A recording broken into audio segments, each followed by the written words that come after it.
He comes in there with 34 big ones. Well, that last play, kind of a microcosm of the day. The Knicks just out hustling Milwaukee. Brunson getting the offensive rebound. Now, most of you guys out there probably watched or at least saw the final result of this Christmas Day game between the Milwaukee Bucks and the New York Knicks. And odds are, with seeing this result, and of course some of the headlines that came with it, some of you out there are bound to think that Milwaukee is apparently quote-unquote sputtering through this season.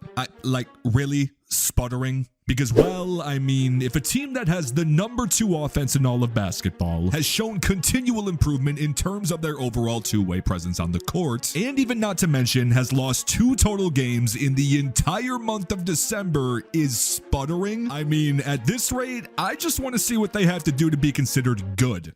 So yeah, point being here, ladies and gentlemen, is that the Milwaukee Bucks, sure, while it seems pretty clear through both the film and the numbers that this team is slowly starting to figure things out more and more as this season goes on, but how they're doing it, it's probably not what you were expecting.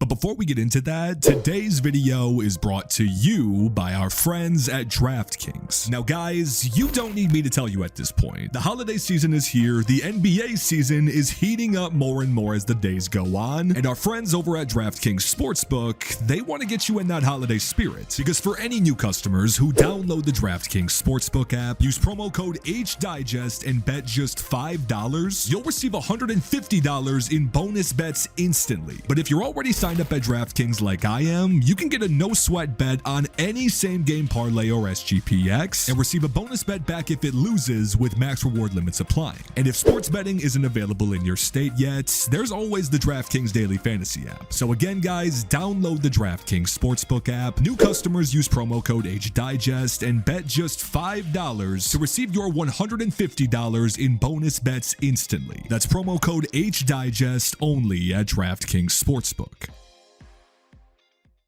Now, quick question for you guys. When this trade first hit the headlines of the NBA world and essentially broke Twitter for a day, what was your initial reaction? Now, you can absolutely let me know in the comments, but if you're going to say it was anything other than the thought of a Giannis and Damian Lillard pick and roll, I mean, you're lying to me, because that was the ultimate headline. How are you going to stop that? You have arguably one of the most efficient players from the ball handler standpoint in the pick and roll in NBA history, paired up with one of the most dominant roll to the rim bigs in NBA history. Like, the initial thought of it was just field goal there for the Bucks. Here in the third, Lillard does step back. Dame has time off the spare. Carter throws it up, and Antetokounmpo throws it down. yeah, it was nothing short of pure bliss for Bucks fans. But then, let's fast forward a couple months to where we're at right now. Because as we mentioned earlier, they currently have one of the best offensive ratings as a collective unit that the game has ever seen. Giannis somehow yet again is putting up the best numbers of his entire career. And we're also definitely seeing Dame get more acclimated to this new situation, as his numbers have improved drastically over these last few weeks compared to what they were initially. And most of you are probably thinking, oh, they have to be playing this efficient because Giannis and Dame are finally starting to figure out how to play off of each other, maybe operate in the pick and roll situations more effectively, etc., right? But that is not the case. At least from the pick and roll perspective. Because this Milwaukee Bucks team as a whole, they run an abundance of pick and rolls on average per game, and they're also one of the most efficient teams in basketball at doing so. It's just that for whatever reason, it is not between Giannis and Dame. And I do know that some of you are going to argue the fact that this team is leaving their #1 offensive asset on the table to dry in every single game. They don't consistently attack it with the promise that it's already shown from time to time. But then there's the other side of the equation where they have the best half-court offense, one of the best field goal percentages, and one of the best three-point percentages in basketball without running it into the ground. So obviously that now bears the question, what the hell are they doing?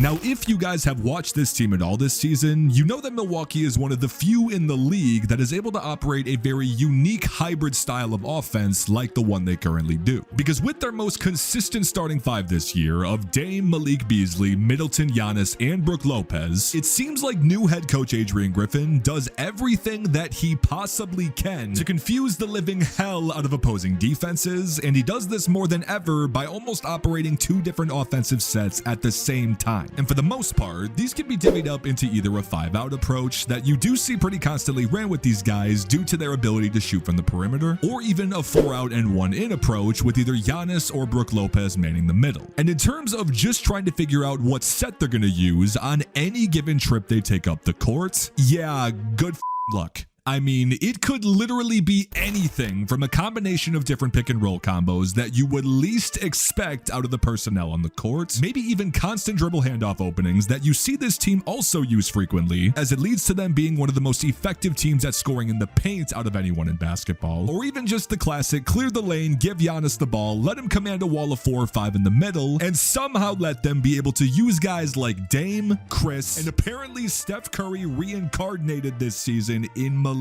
Beasley to get more wide open looks than it feels like they've seen in their entire careers. And that specifically is the major thing about all of this. It's not just benefiting Giannis and Dame in terms of what they can do on the court. It's clearly doing the same for their entire rotation.